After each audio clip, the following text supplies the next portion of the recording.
wanted to sound I that guess way.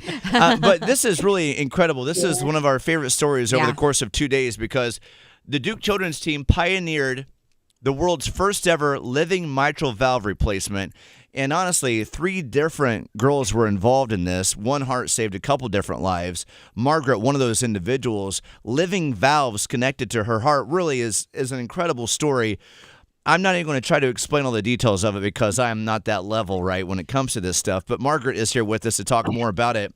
You are now living a functioning life. You are a cross-country runner. Margaret, thanks for being a part of the Radiothon.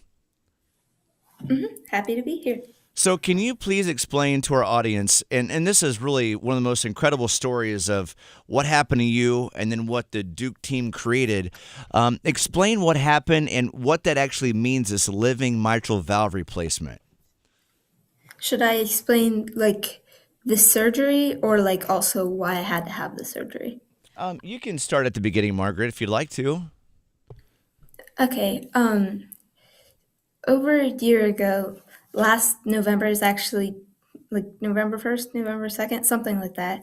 It was Saturday, and I woke up, got out of bed I have a loft bed, and I had set an alarm because I was going to go do something with my friends. And so I got out of my bed at like 9, went to turn off my alarm, and then like immediately collapsed on the floor, Oh, no. which is what kind of kick-started it all. Because then I'll spare you guys the grisly details, but the first couple days I was just like couldn't keep anything down, and then I had like intense joint pain, I had to scream in agony just to stand up. It was bad. I had a staph infection, and it like had gone in my bloodstream. So, all of my joints were in intense pain. So finally, after having to be going to the child doctor that I'm like Your totally pediatrician. pediatrician.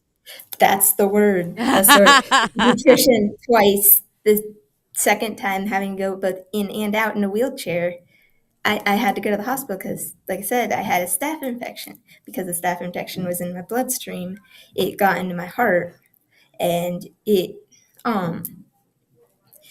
created this little supposedly benign growth of bacteria on my heart right on top of my mitral valve. And what ended up happening was at first in the hospital, my cardiologist told me that, most people have to get their valve replaced at like 60 to 70. You might have to get it replaced at like 50 to 60. And we were like, okay, cool. That's deal withable. But the next time we went, like just as a checkup, went there, and it turned out my valve had started tearing like wet tissue paper. So at first there was one hole, and then there were 3 holes, and which led to me having to have heart surgery. Oh, my And goodness. And you were what, 15 years? How old were you? 14 years old at that point? Yes, I was about a little over 14 and a half at the time. Okay, and Mom is also on the line with us, Elizabeth. Can you tell us exactly what the transplant was like? Because this is a very innovative procedure that was done. And are you able to walk us through that for us, rather quickly? Well, do you mean like how it was possible? Or? No, like what happened? What did they replace? Because I know it involves 3 people in the end. Yes.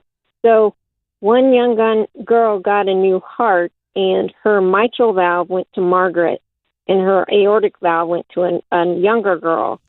So they had to take the damaged part out. The mitral valve is the most complicated one to replace of all the valves in the heart. So, like, they had to attach part of the original girl's muscle to the inside of Margaret's heart. So it wasn't just as easy as swapping one in and out, like with the aorta is easier. Right. So that one girl's heart, one person got the heart transplant, and then the other 2 girls benefited from the good arteries and valves from the other heart, from their heart. It's kind of complicated, but this one procedure basically saved 3 lives. Yes. That's incredible. Yes.